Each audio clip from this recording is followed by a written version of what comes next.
Morning lights spread over the Ethiopian highlands, illuminating tufted grasses and sentinel acacia trees. The early sunbeams made the mountains glisten in a haze of gold and purple that seemed suspended between the heavens and the earth. Soft wind whispered through the terraced fields, where farmers tended young teff sprouts and sturdy cattle grazed in the distance. Elders claimed that in these dawn hours, the spirits of ancient rulers roamed the slopes, watching over the land. Their realm had once been guided by divine blessings, or so the stories said, and they awaited the day when the rightful king would be crowned by the guardian of the mountains, the majestic lion that had long vanished into legend. Generations before, word had travelled of a lion who could speak in the language of kings, delivering prophecy and wisdom to those brave enough to seek his counsel. He was said to have emerged whenever the land was in crisis, guiding its people toward unity and prosperity. The lion's roars, it was believed, would echo through the valleys to herald the coronation of a ruler with a pure heart. Then, after placing the crown upon that sovereign's head, the lion would disappear back into the misty heights, leaving behind a legacy of hope. Over centuries, however, his presence grew scarce, sowing doubts among the restless souls of the kingdom. Many began to wonder if the line of rightful kings had come to an end. Yet a few still preserved hope. The lion would return when the time was right, to restore balance that had been disturbed by a king unfit for the throne. In the quiet village of Jehar, a young man named Abebi lived a simple life with his widowed mother. Despite their humble dwelling, Abebi's spirit shone brightly. As far back as he could remember, the stories of the lion enthralled him. By moonlight, he would stare at the silhouette of the mountains, imagining the regal beast standing proud upon a rocky outcrop, gazing down at the world below. Each new telling of the myth, spun by the village elders, set his mind alight. How the lion possessed eyes as deep as night. How the creature roamed alone, yet protected entire realms.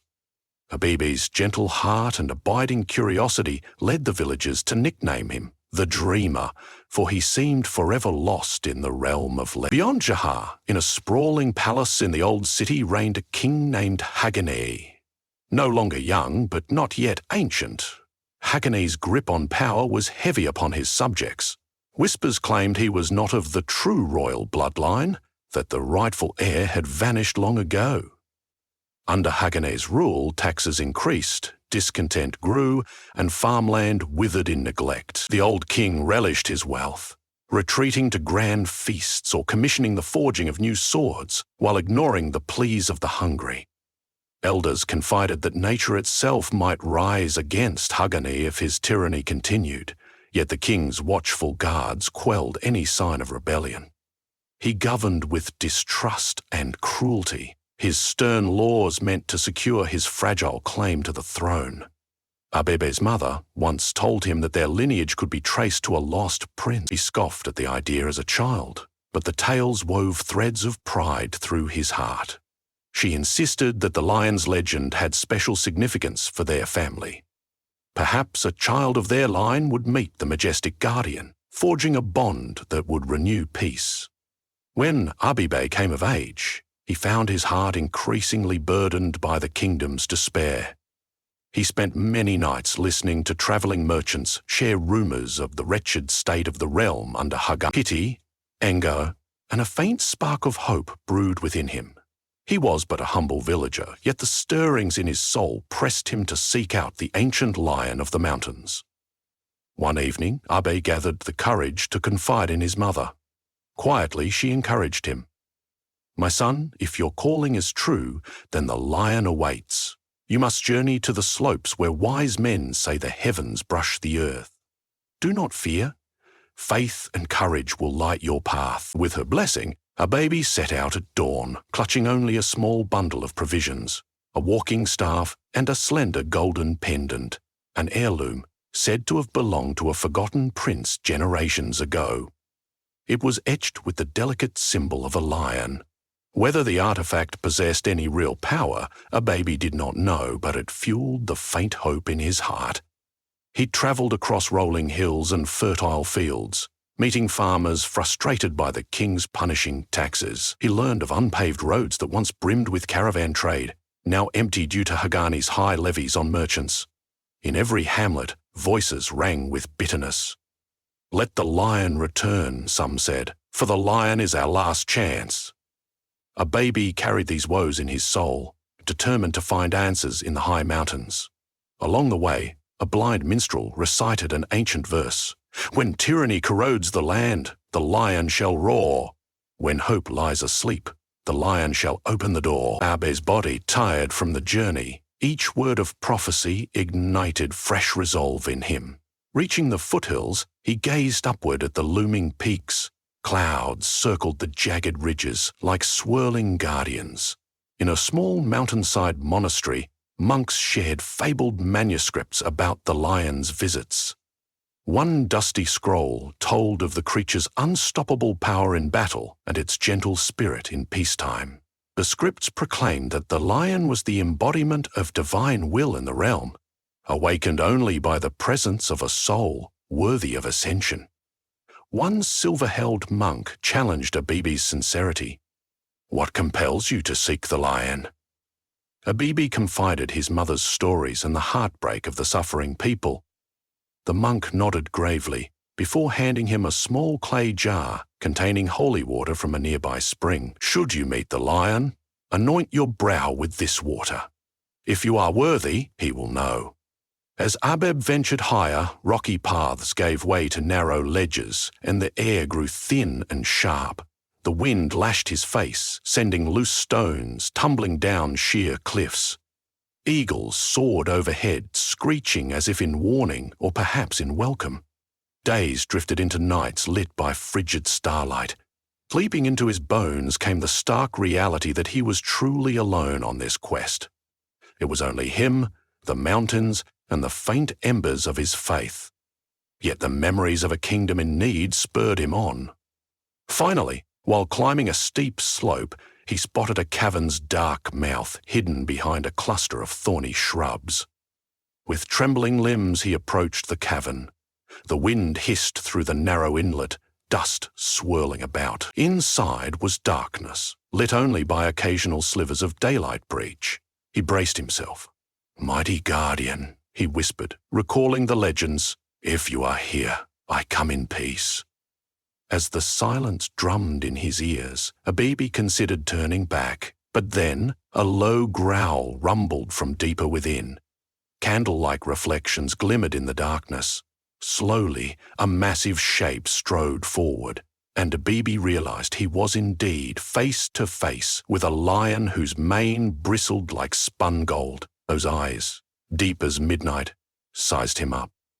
The air carried a timeless awareness, and Abeb felt his heart quake with awe. The lion did not roar, he simply watched. Abeb reached for the clay jar of holy water, anointing his brow. Words spilled from him in a trembling confession. "Our land cries out for a true king. Hagani is not the rightful ruler. The people suffer under his cruelty. We yearn for your guidance." Hush gripped the cavern, so dense it felt like the world itself held its breath. The lion stepped closer, nose flaring. Then a rumbling voice manifested. Not quite human speech, not quite raw, but a reverberation in Abib's mind. It asked, "And who are you that seeks me?" Abib's voice shook, but he stood tall. "I am a baby, son of the highlands, of the line that was lost. I seek to end suffering. If there is any truth in the heritage my mother told me of, guide me. If I am unworthy, banish me." A moment stretched as though it could break. Then the lion's gaze shifted to the golden pendant. At once he pressed his massive paw gently against a baby's chest. Warmth rippled through a baby's body, as if centuries of wisdom poured into his bone. The lion's voice filled the cavern once more. "Blood and spirit converge in you, child of a sacred line. Your heart is pure, your courage unwavering. By the will of the heavens you shall be king. But you must face the tyrant below. Only then shall my roar confirm your coronation." Abibi's lips parted in disbelief. Was he truly worthy to wear a crown? Doubt gnawed at him, but the lion's presence offered reassurance. Then, in a flash, the lion bounded past him, disappearing into the grey light outside.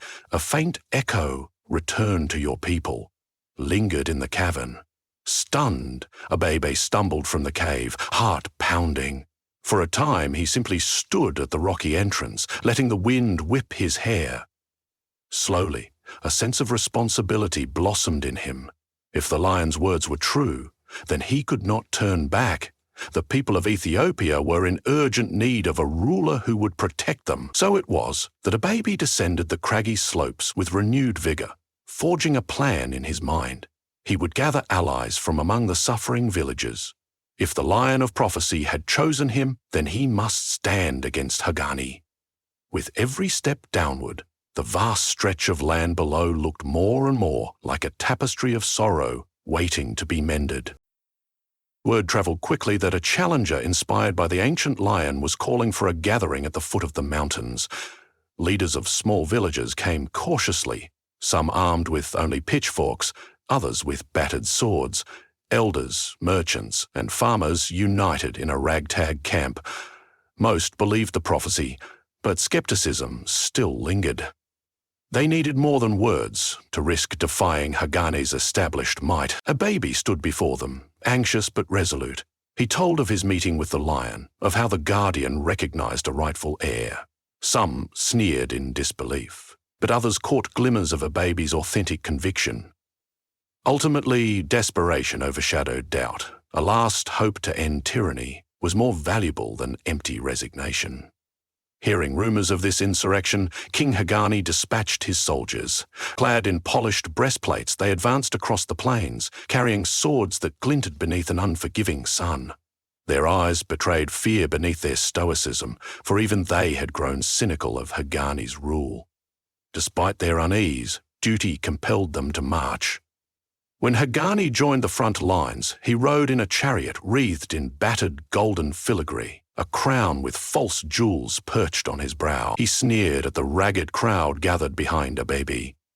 "You challenge a throne you have no claim to," he barked, raising his scepter.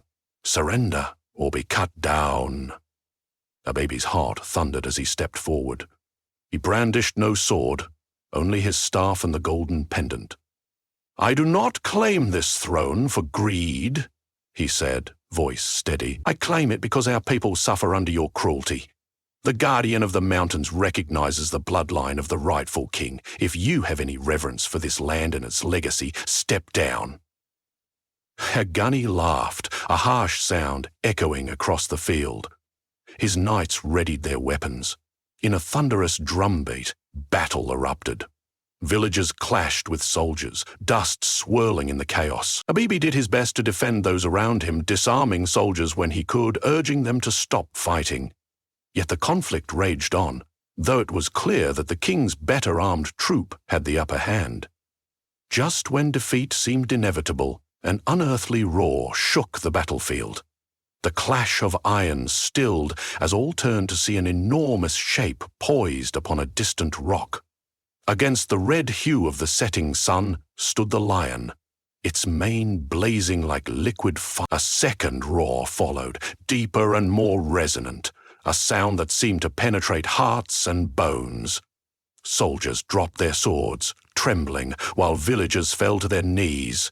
As the lion descended the rocky ledge with regal strides, a hush blanketed the plain. Even Hagani stood transfixed, his face contorted with a mix of dread and disbelief. In that moment, the lion locked eyes with Abebe. Memories of the cavern rushed back, and Abebe raised the pendant high above his head, as though compelled by a force beyond himself. Golden light shimmered around him, as if the last rays of the sun chose that instant to intensify. The lion's roar sounded once more, conveying a message without words. This is the chosen king. For a breath, the entire battlefield existed only in that luminous stillness. No swords, no hatred, just silence and the undeniable truth of destiny glimmering like a star. Fearing to sever the hush, Hagani let out a furious cry. "This is sorcery!" he shouted, ordering his soldiers to advance. But fear had taken hold of them.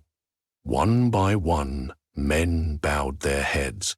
The lion, exuding an aura of preternatural power, padded through their ranks as if they were mere blades of grass in his path.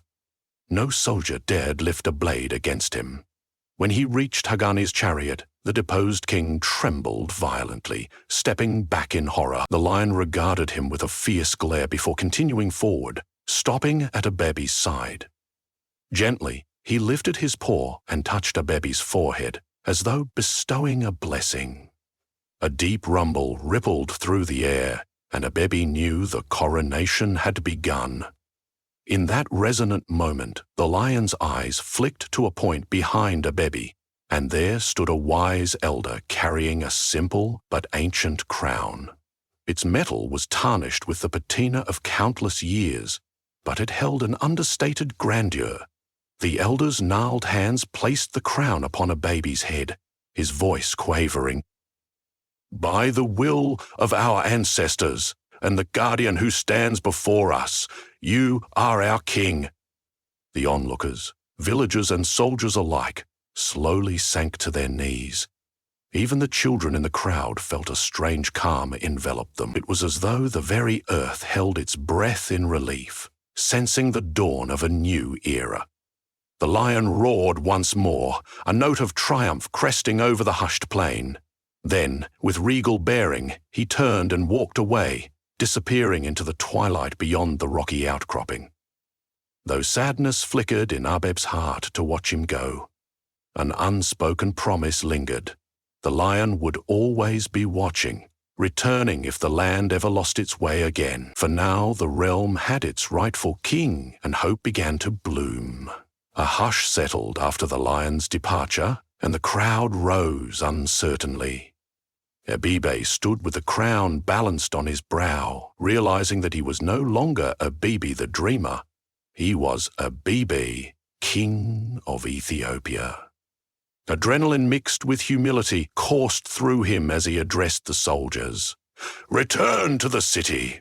Lay down your arms. No harm shall come to any who surrender peacefully." Sheepishly they nodded, for they had neither the will nor the desire to fight now. When his gaze shifted to Hagani, the dethroned ruler glared, but said nothing. His rage was overshadowed by defeat and the silent condemnation of his own men, who now recognized him as an impostor.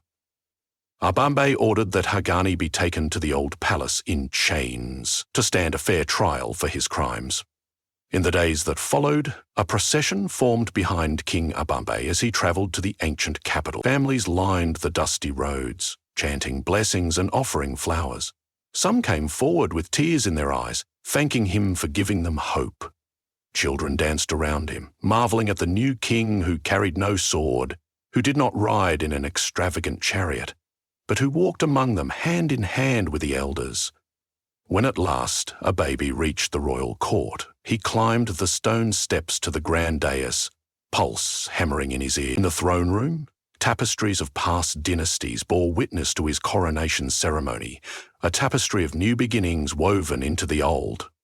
Noblemen and ambassadors gathered to see for themselves this unknown king chosen by the Lion of Legend. Standing beneath the high-vaulted ceiling, Abebe swore before the gathered assembly that tyranny would end, that justice and compassion would guide his reign. He listened as they recited the oath of kings, and his voice did not waver when he repeated every vow. Upon the final words, the hall erupted in cheers, and in the distant mountains, a roar seemed to echo, sealing the promise. Thus did Abebe's coronation become a day recounted by countless tongues throughout the kingdom.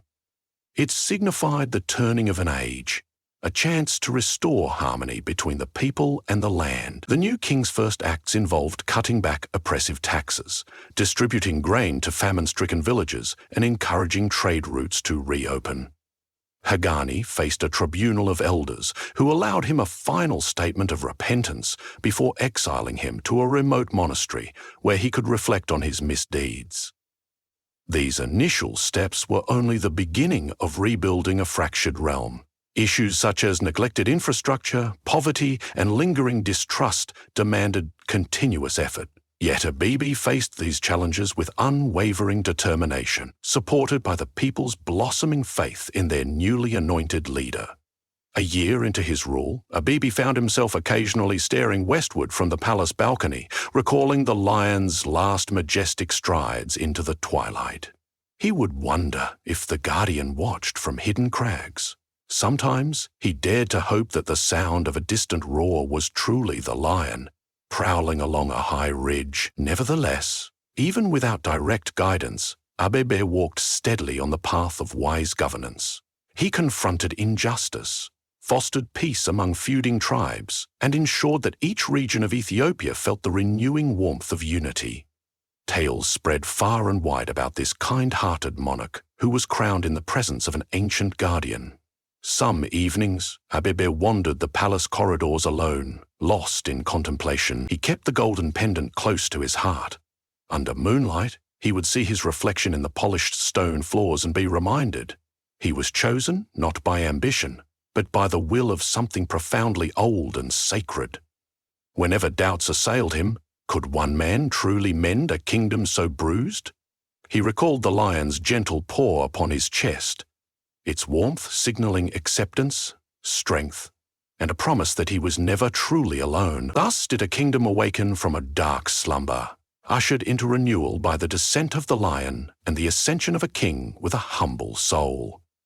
Though the lion retreated back into legend, his roar forever echoed in the hearts of those who witnessed his power. And in the land he left behind, peace blossomed anew, nourished by the hope of an ancient myth proven real and the leadership of a ruler who embodied the noblest qualities of man and beast alike. The spirit of the mountains had declared its chosen sovereign, sealing a legacy that sang across valleys and soared among the peaks, whispered in hushed wonder round flickering campfires, as the realm marched bravely toward a future bearing both lion's roar and king's compassion.